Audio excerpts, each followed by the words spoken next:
오늘 우리가 읽은 이 말씀 빌립보서는 흔히 바울 사도가 감옥에 갇혀 있을 때 쓴 편지, 보통 네 권을 얘기하죠. 에베소서, 빌립보서, 빌레몬서, 골로새서, 이렇게 네 권 정도를 감옥에서 썼다. 그래서 옥중서신이라고 불려지기도 하는 책 중에 한 권입니다.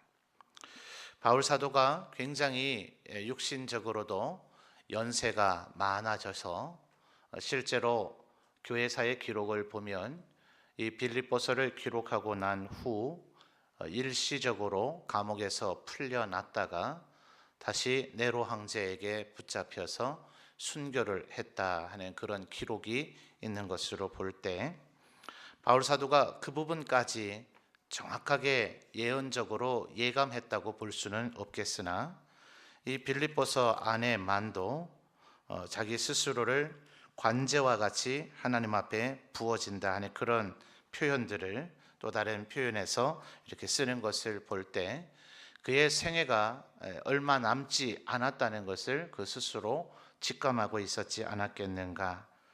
물론 네로 황제에 의해서 순교를 당하지 않았다 하더라도 실제로 하나님의 부르심을 받을 만한 육신의 나이도 연로하셨을 때에 이 편지를 썼다고 성경학자들은 이해를 하고 있습니다. 이 이전에도 이미 사도행전 28장 끝으로 이어지는 그 기록들을 보면 로마로 오게 되는 그 길이 죄수의 신분으로서 왔고, 로마에 도착을 해서도 2년간 연금 상태라고 볼 수 있겠죠. 오늘날에 우리가 생각하는 교도소와 형무소하고는 조금 달리 사람들을 그래도 만날 수도 있고 경우에 따라서는 조금의 출입도 가능하지 않았겠는가. 그래서 현대적인 방법으로 가장 근사한 것은 연금 상태였다고 보여진다라고 성경학자들은 이야기를 합니다.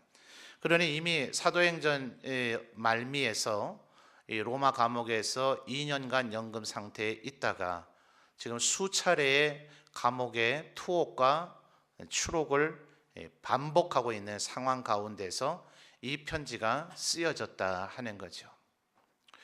여러분, 지금 우리나라의 그 어떤 직종, 그 어떤 영역에서도 다 은퇴와 퇴직이라고 하는 개념을 지금 두고 있죠. 사람들의 평균 수명은 늘어나서 100세 시대를 맞이하고 있다고 하는데, 오히려 사람들의 일반 직장에서의 그 은퇴 연령은 점점 줄어들다 보니까 지금 퇴직, 은퇴의 상태에 계신 분들도 참 많이 있는 상태입니다. 그러니까 아마도 그런 시스템들이 고안될 때는 이렇게 인간의 평균 수명이 늘어나서 100세 시대가 될 거라는 것도 그렇게 예측을 잘 하지는 못했던 것 같아요. 그래서 지금 실버 산업이네, 또 실버 시대네 이러면서 어르신들이 남은 그 생애를 또 보람 있고 의미 있게 살도록 하기 위해서 어르신들의 일거리를 준비를 해주고 있기는 하지만 사회 형편이 그 모든 시스템이 다 따라가지고 있지는 못한 것 같아 보이기는 합니다. 그러나 이때에는 그런 어떤 개념 자체가 아예 전무하다시피 한 이때에, 여러분 누구라도 내 생애가 모든 사람이 100세 시대를 산다 하더라도 내가 꼭 100세까지 산다는 보장이 없으니 참 연세 드셔서도 생계를 걱정할 만한 그런 어려움이 있지 않다면 누구라도 좀 노후의 여생은 좀 편하게 지내고 싶은 그런 것을 꿈꾸지 않겠습니까? 노후 생활을 준비한다. 이게 아마 지금 40대, 50대 분들에겐 굉장한 아마 이슈이고 화두가 되어지고 있을 텐데요. 누구라도 오늘의 삶을 잘 사는 것 못지않게 내 노후를 너무 고단하지 않게 좀 편안하게 지낼 수 있도록 어떻게 준비할 수 있을까? 그런 것이 온 국민의 관심사가 됐다고 해도 과언이 아닌 그런 시대를 살고 있습니다. 인간의 본능이겠죠. 에덴 동산에서 추방되고 난 이후에 이마에 땀이 흘러야만 먹고 살 수밖에 없는 그런 처지로 전락을 해서 아담과 하와 이후에 모든 인간들이 정말 노동의 괴로움 속에서 살고 있다고 해도 과언이 아니니, 누구라도 남은 생에 여생이라도 노후의 삶이라도 조금은 휴식을 취하며 살고 싶은 마음이 들 것입니다. 아마도 그런 생각을 가지고 있는 사람이라면 그들 중에 누구보다도 오늘 본문에 나타난 바울 사도가 그런 생각을 할 만할 거예요. 바울 사도는 모든 예수 믿는 사람이 그러하듯이 자기 자신을 자랑하지 않는 것을 미덕으로 알았죠. 그래서 자랑을 일삼는 자들을 조금 비판하고 비웃었습니다. 어떻게 너희들은 하나님의 은혜를 받은 사람으로서 자기를 자랑할 수 있느냐라고 얘기하면서 바울 사도는 내가 만약 자랑한다면 나는 나의 연약한 것을 자랑하겠다.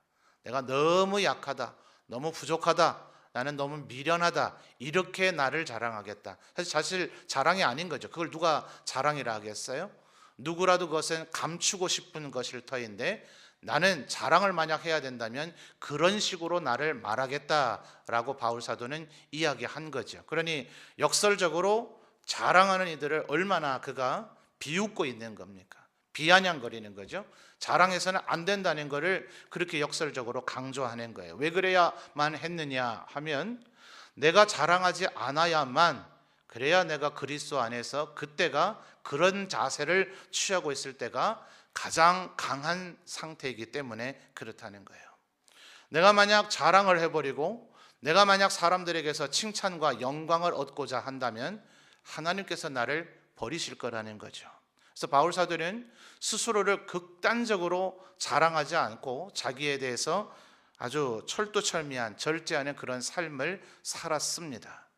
그러나 그런데도 불구하고 바울 서신들 가운데서 그가 얼마나 고난의 삶을 살았는가가 교훈의 목적 때문에 드러날 때가 있어요. 절대로 자랑의 목적이 아니었어요. 그럴 정도로 바울 사도는 자랑하면 안 된다. 예수 믿는 사람은 절대 자랑하면 안 된다. 자랑하면 그냥 우리끼리 자랑 안 하는 게 좋은 거다 정도가 아니라 자랑 잘못했다가는 하나님에게서 떨어져 나갈 수 있다는 그런 생각을 바울 사도는 갖고 있었기 때문에 절대로 자기 자신의 어떤 업적, 내가 이렇게 대단했다 이런 얘기를 하려고 하지를 않았습니다. 그러나 다만 그의 편지를 받는 사람들에게 교훈의 목적을 따라서 나는 이와 같은 고난과 고통을 감수했다 하는 것을 종종 표현한 적이 있죠.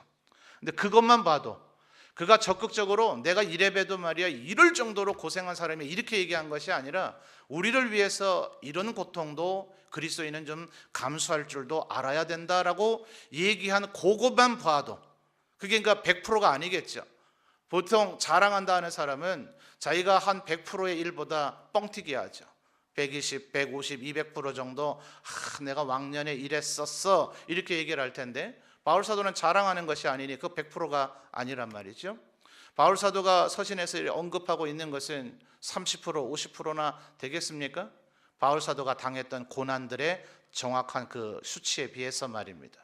그런데도 불구하고 바울 사도가 그 얘기하고 있는 겪었던 고난, 예를 들어 40에 가만 39대 매를 몇 차례 맞았다든지 동족과 맹수의 위험에서 내가 노임을 당했다든지 심지어 어떤 성경에서는 사자의 입에서도 하나님께서 나를 건지셨다.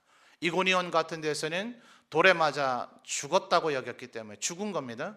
실제로 죽지 않았으면 그들은 바울 사도가 죽을 때까지 돌을 들어 계속 칠 겁니다. 그거는 조금 그 사람에게 상처를 입히자는 행위가 아닙니다. 돌로 쳐서 죽이는 형벌, 율법의 형벌을 집행한 겁니다. 그러니까 죽어야 그 돌 던짐이 끝납니다. 그래서 죽었다고 여겨졌기 때문에, 죽었다고 실제로 판단이 되어졌기 때문에 죽었으니까 성 밖으로 내어 던진 거예요. 시체이니까.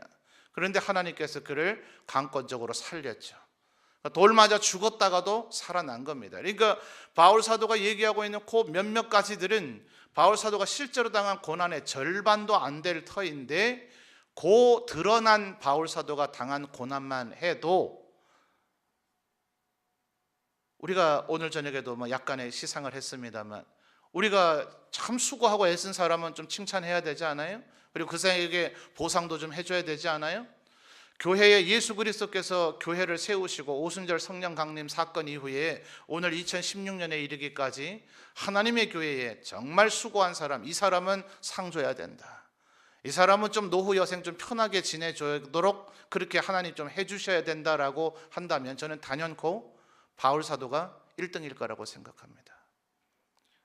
바울 사도는 더 이상 정말 우리가 지금부터 열심을 다해서 바울 사도처럼 하나님 앞에 한번 충성을 해보리라 이렇게 결심하고 다짐한다 한들 바울 사도를 따라잡을 수 있을까요?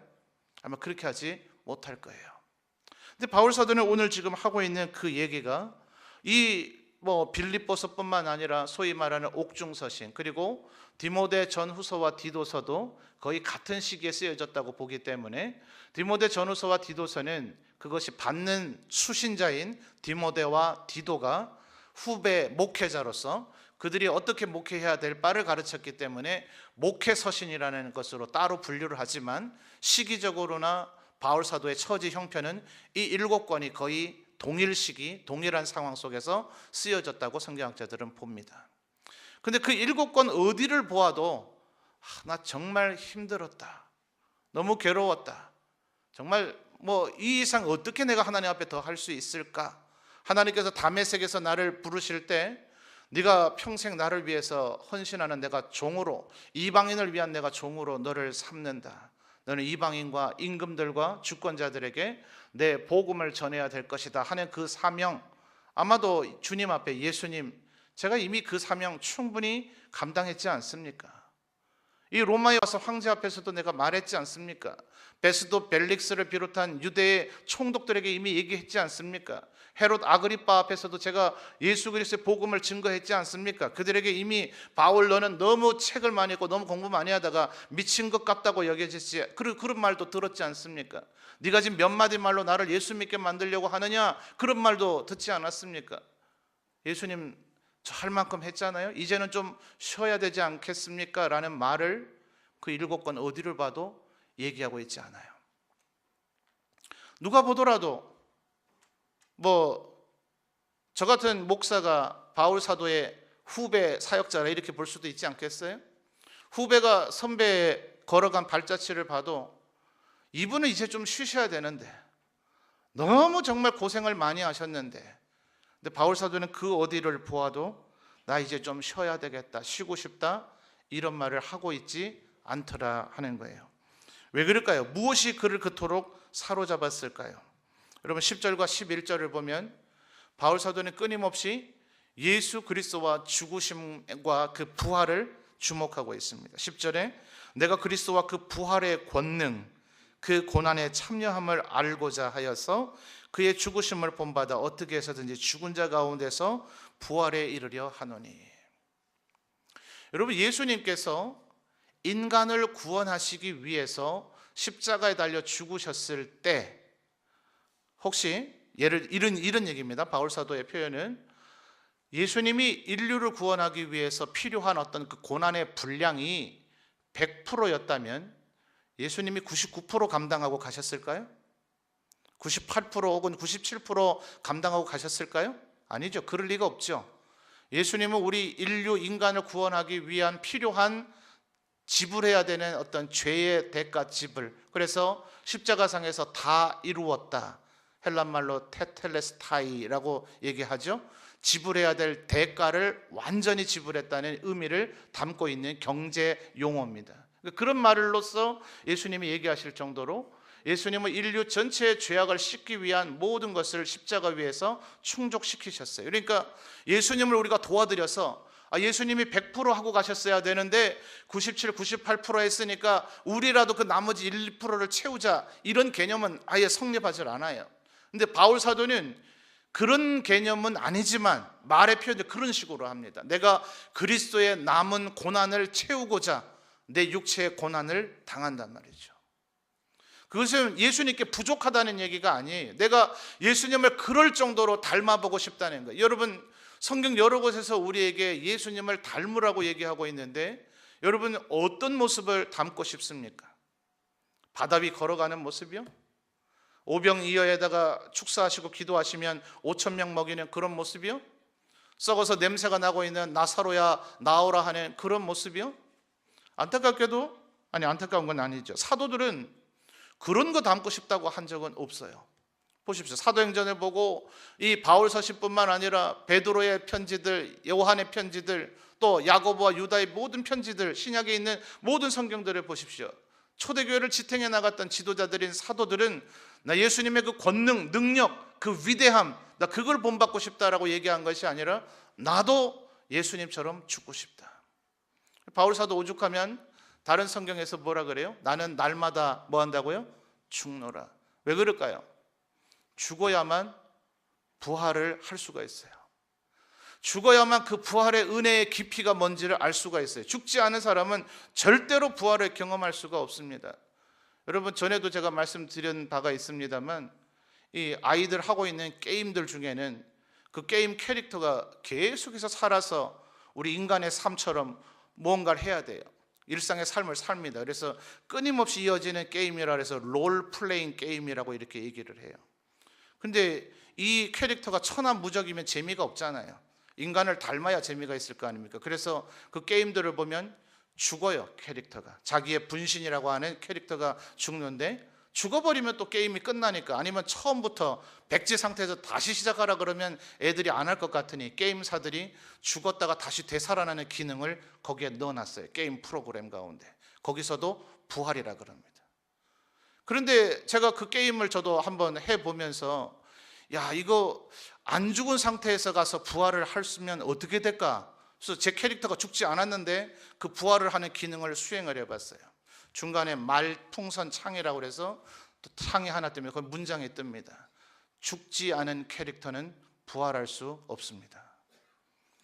여러분, 그 게임을 만든 사람이 기독교인인지 아닌지 저는 참 궁금해요. 그 게임 제작사에 전화를 해보고 싶을 정도의 마음이었어요.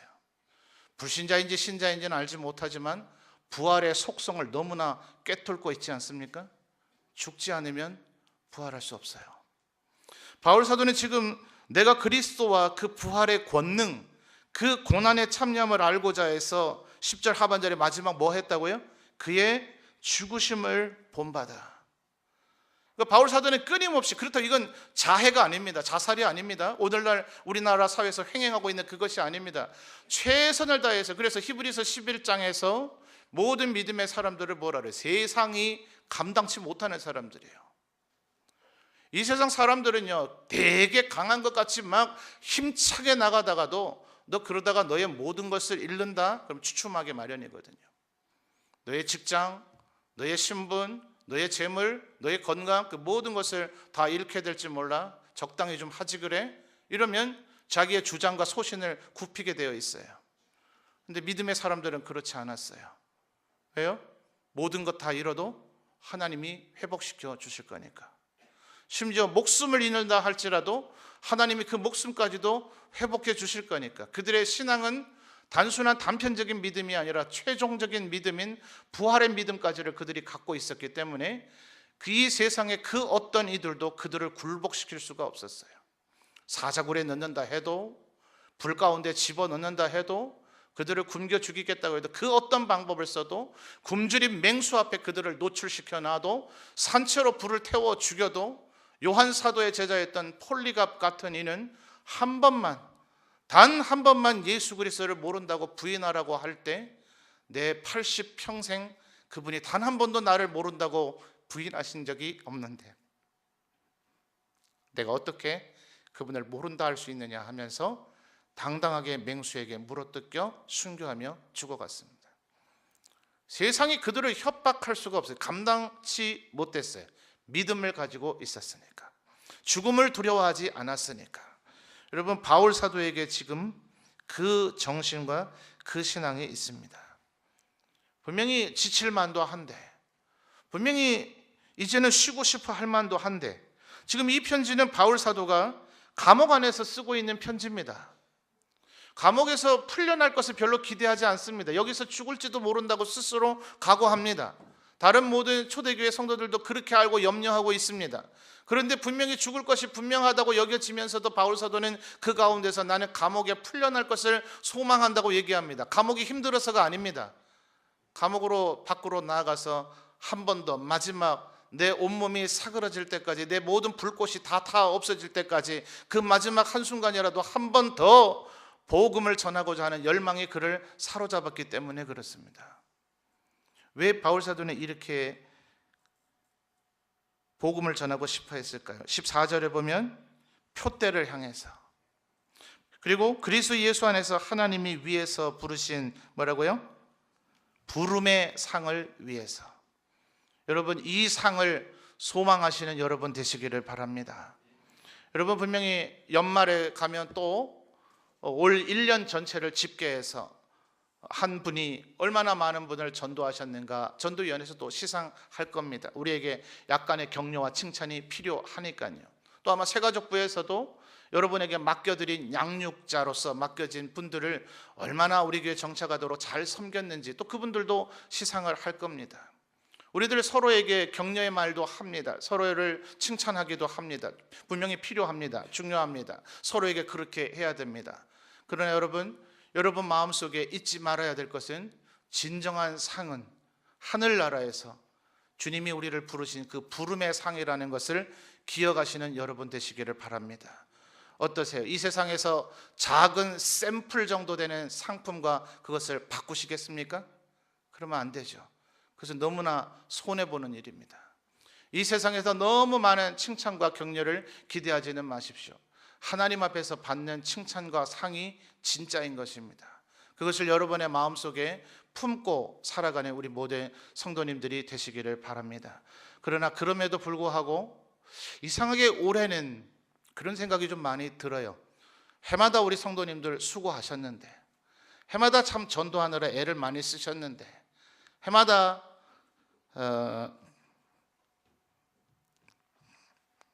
식당에서 봉사하느라 애를 많이 쓰셨는데, 가을이 돼서 그런가요? 목사가 오늘 눈물이 좀 많이 나네요. 그냥 우리 성도님들 애를 많이 쓰셨다 싶은 생각이 많이 듭니다. 여러분, 설교 도중이라서 좀 그렇긴 합니다만 잘못된 거면 제가 나중에 사과하고 혼나죠. 우리 옆에 있는 분들에게 다시 한번 우리 박수 한번 하죠. 너무 수고들 많으셨던 것 같습니다. 박수 한번 하십시다. 우리 성도님들 정말 수고 많이 하셨습니다. 하나님께서 그 수고와 정성을 저는 알고 계시리라고 믿습니다. 그러나 여러분, 이 격려가 우리에게 충분치 않다고 해서 거기에 위축되지 않는 여러분 됐으면 좋겠습니다. 그 칭찬에 너무 배고파하거나 목말라 하지 않는 여러분 되었으면 좋겠습니다.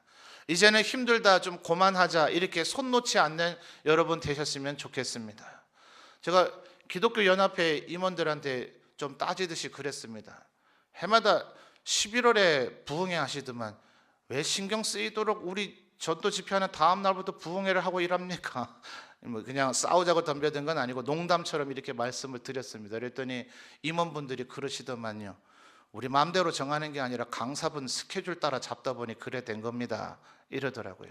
그래서 그렇죠, 맞네요. 그런 생각이 들면서 한편으로는 이런 생각이 들더라고요. 우리 성도님들 수고했다고 하나님께서 내일부터 은혜 주시려고 마련한 거 아닐까요? 우리가 뭘로 하나님 앞에 상급 받아야 되겠습니까? 돈 받기를 바라세요? 금덩어리 하나씩 좀 드릴까요? 그런 거는 천국 가져가지도 못하잖아요. 내일부터 하나님께서 우리에게 말씀으로 은혜 주실 줄 믿습니다. 우리를 칭찬해 주실 줄 믿습니다. 여러분의 수고를 하나님께서 알고 계시는 줄 믿습니다. 그래서 여러분, 바울 사도와 같이 주님 다시 부르는 그날까지 복음을 들고 끊임없이 달려나가는 우리 성도들이 되었으면 좋겠습니다. 여러분, 저는 이런 생각이 들어요.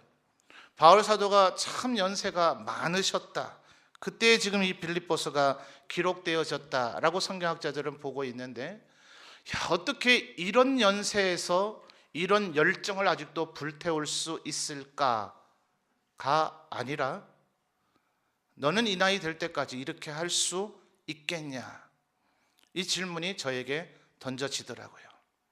어쩌면 지금 이 자리에는 이 바울 사도의 버금가는 연세가 되신 우리 장로님, 집사님, 권사님들도 계신 줄 압니다. 그러나 여러분의 나이가 아직 바울보다는, 이 빌립보서를 쓸 때의 바울보다는 조금 더 적다고 여겨지시는 분들, 저와 동일한 질문을 스스로에게 한번 해보시면 어떻습니까? 나는 이날까지 이렇게 달려갈 수 있을까? 여러분, 표대를 향하여 그리스도께서 위에서 부르신 부름의 상을 위하여 달려가는 우리 모든 성도들이 되셨으면 좋겠습니다. 그리스도 예수께 12절에서도 그런 얘기를 하죠. 내가 그리스도 예수께 잡힌 바 된 그것을 잡으려고 달려가노라. 여러분, 죽음을 두려워하지 않는 여러분 되었으면 좋겠습니다. 고난을 두려워하지 않는 여러분 되었으면 좋겠습니다. 주님이 여러분의 손을 붙잡아 주시고 여러분에게 부활의 영광을 주실 때까지. 16절에 그래서 뭐라고 얘기합니까? 오직 우리가 어디까지 이르렀든지 어디까지 왔든지 그대로 행할 것이다. 우리 앞으로의 남은 길을 끊임없이 달려나가시는 우리 모든 성도님들 되시기를 바랍니다.